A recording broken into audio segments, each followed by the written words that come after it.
National Herald का मामला है, उसमें तकरीबन 142 करोड़ रुपए का जो है वो घोटाला है, एक बड़ा घोटाला है जिसको अंजाम दिया गया है। उसमें जो है राहुल गांधी और सोनिया गांधी समेत तमाम जो कांग्रेस के आला नेता है वो नामजद हैं।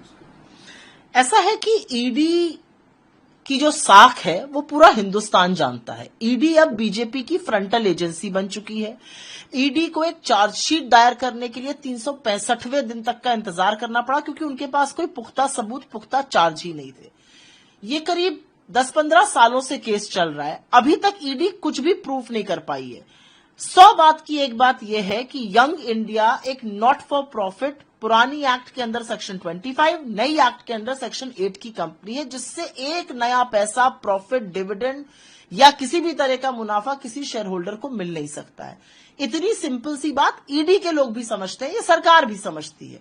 ईडी जो है वो सरकार की कठपुतली है, वो सरकार के इशारों पर जो सरकार की प्रतिशोध की राजनीति है, डराने की, धमकाने की, वो लगातार करती है। ईडी के आप केसेस उठा के देख दीजिए, 95% केसेस जो है वो ऑपोजिशन के खिलाफ है। लेकिन ईडी शायद कुछ लोगों को डरा धमका के बीजेपी की वॉशिंग मशीन में डाल देती हो, हम लोग वो लोग नहीं है।